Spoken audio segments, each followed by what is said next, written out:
Hello, good morning, good afternoon, good evening. This is my first video for 2025.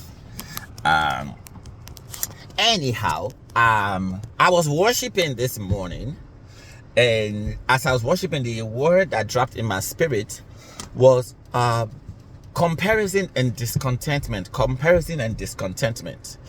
The discontentment we feel in our life happens when we start to compare ourselves with somebody else. Usually, our lives, as long as we stay in worship with God, committed to His word, and submitted to Him, His flow, He works in us, because He who began a good work in us will perfect it. Now, the perfecting of His work in us is not according to our timetable. So there are some areas in our life where the perfecting of His work shows up, and it just happens. And then there are some areas where it seems like it is not showing up. We don't prayed, we don't cried, we don't did this and that, and it's like the more we quiet and pray, the more dysfunction looks like it's thriving. And you just have faith and keep going. You just have faith and keep going.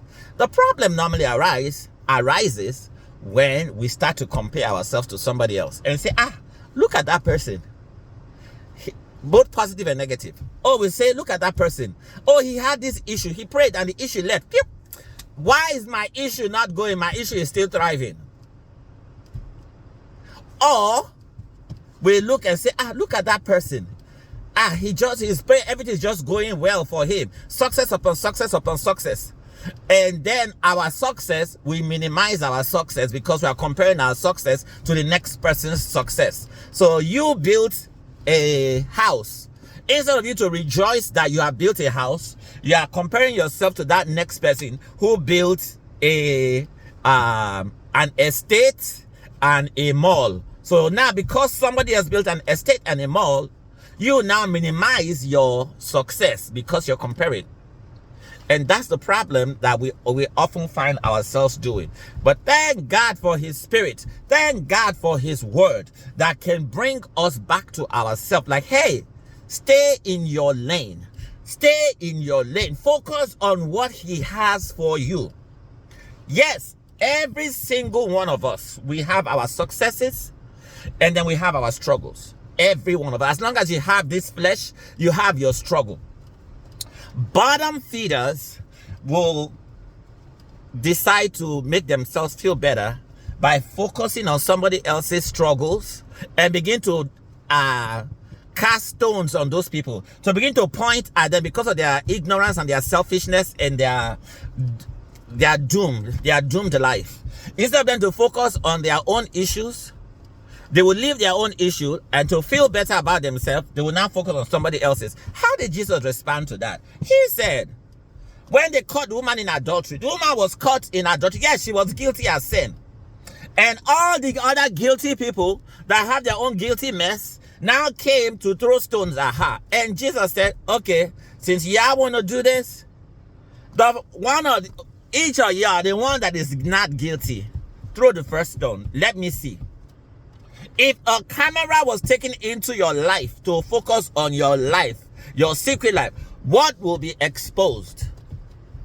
If your secret life is all clean and spotless, okay, throw the first stone. And all of them dropped their stones and left. Sometimes we forget that. Sometimes we forget that hey, while you want to focus on somebody else's issue, why don't you focus on your own issue and see how your own issue is? So, I decided to make this video because, again, like I said, I was in the middle of worship and I got this conviction in me, like, Kenneth, focus on your life. Your life is rich. Your life is full. But if I don't focus on my life, if I don't focus on my trajectory, and I'm comparing myself with somebody else, like, oh, this person has done this in 3 years, this person has climbed to this level. Then now I'm comparing myself and my accomplishments, I begin to minimize it and I begin to focus on somebody else's accomplishment. And now I'm chasing that person's accomplishment, not my own. Not what God has unctioned and anointed me to accomplish. Some people are called to touch cities. Some people are called to touch nations. Some people are called to touch the whole world. Whoever your audience is, focus on your audience. Not on that person is touching this audience, so I'm going to compete with him to go touch that audience. Nah. And likewise, whatever your struggle, your issues are, focus on God doing his work in you. Some issues we will never overcome. We will wrestle with those issues till the day Jesus comes. Because he said when he comes, he will make the corruptible incorruptible. Why is the corruptible corruptible? Because it's corrupt. You can't pretend corruption away. If it's corrupt, it's corrupt. You can manage it by grace. You have your up days and down days. Or you can manage corruption.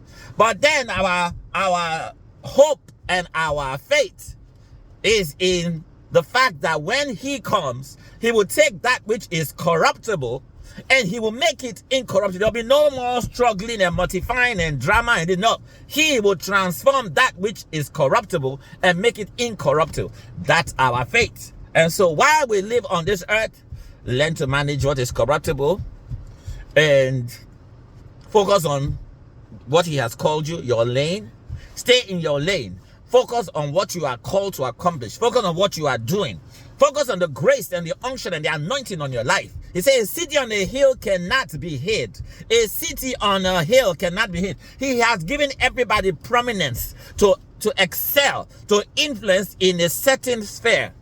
Focus on your lane. Leave the other person to stay in his lane. If he's touching the whole world, that's what God has unctioned him to do, to touch the whole world. If you are called to touch a city, a village, a state, then touch that city, village, and say, don't say no, you now want to go and compare yourself to that person. That's my video for today. Have a blessed, wonderful day.